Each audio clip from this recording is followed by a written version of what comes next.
watching Mechanic Resurrection. Did The Mechanic really need a sequel or a take two? I don't even really remember the first one. I just remember it had Jason Statham, Ben Foster, and some shit ensued, and like that's it. That's all I really remember of the movie, so it didn't really leave a lasting impression. Literally going into it, I had no idea what to expect. Just gonna say, this is what I would call like a total mindless sit-down movie. There's really no substance to it whatsoever. You have a gajillion cliches that are just like stacked on top of each other. I'm not even sure if it needed to be resurrected. I guess the best way to put it is it's a mediocre action film. Is it there? Is there action? Yes. Is the action good? It's not bad. Is there story? Is there protagonist and a villain? Yes. Are they well written? No, not really. Everything about the movie is just kind of bland. This sequel did not need to happen. Jason Statham, a good action star, he did good in this movie, but this movie has very, very, very little substance. Story was completely predictable. It was like Jason Bourne and James Bond mixed in together. I laughed at some of the effect shots of certain compounds, prisons on an island, a lot of these things. It looked like a TV made movie, and this should have been made just for TV. And on top of that, the plot just was kind of like, you know, like when you put like two bugs in an arena and they just kind of start going at it. It was like, that's what the plot was doing. Like, I want to do this, I want to do this.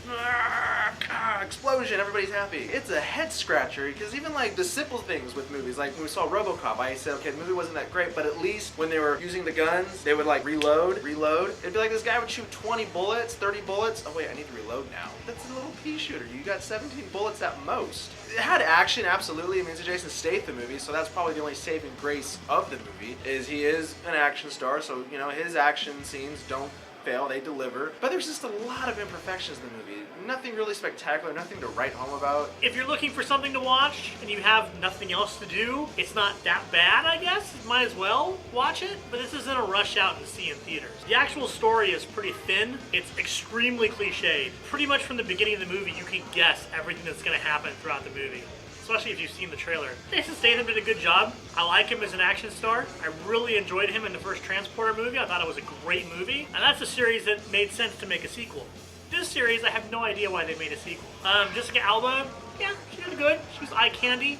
There was no real depth to her character either. I'm not sure how they got Tommy Lee Jones in this movie. He had a kind of a small part in it, and he's kind of a big actor to be in a movie like this, like a B-rate. He did a great job, though. I'd say about 90% of this movie is faceless thugs. It's just him beating on faceless thugs. This is the movie for you. If you're looking for something with some depth and immersion, not the movie for you. If they're gonna make a crappy story, at least do good with the visual effects. I would have given props for that. And Tommy Lee Jones, this movie's kind of low for you. I mean, you did good, like you do in almost every other role since The Fugitive, or even The Coal Miner's Daughter, but this is beneath you, dude. I don't know what they offered you. It must have been a hell of a lot. Maybe you just wanted to have a good old time making movies and you didn't care how bad the movie was. The editing was also very choppy. You have Jessica Alba. She's the hottest actress out there, other than, I forget her name, but who cares what her name is. And they throw in this bikini scene that had nothing to do with the story, nothing to do with this, anything really. You know they shoehorned it in there because she's hot, people want to watch her, people want to look at her. Alright, grant you that, but it disrupted the pace of the movie, and I just rolled my eyes thinking,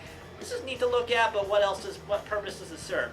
Out of 10, I'm going to give it a 6, because it did have a couple of comical scenes that I don't think were intended to be comical, either because the visual effects didn't look real, or a particular death scene, which I think was one of the most hilarious I'd seen in an action film. So I'm going to give this a 6 out of 10. It's okay. It's not great. It's not horrible. It's just there. Like I said before, if you want some mindless action, go for it. If you're looking for something deep, if you're looking for something that has substance, this is not the movie. And like I said earlier, my favorite Jason Statham movie is absolutely the first Transporter. It is a great movie. I love what they did with him in that movie. Different kind of action star. I love it when they have different kind of action movies. It's very cool. Movie is a 5. I really wasn't impressed. The only real reason it even gets a 5 is you had Jason Statham, the action scenes were good, and Tommy Lee Jones, I think, was kind of one of those saving graces of the movie, because even though his character was, I feel, cliche 10 to the squared tower, it worked for me in this aspect just because it was kind of funny. He brought a uniqueness to, as Nick would call it, mustache twirling. Go on ahead and like this video, favorite it, share it.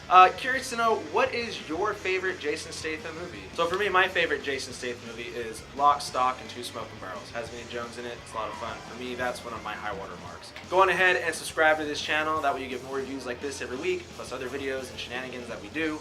And remember, you're here at The Source.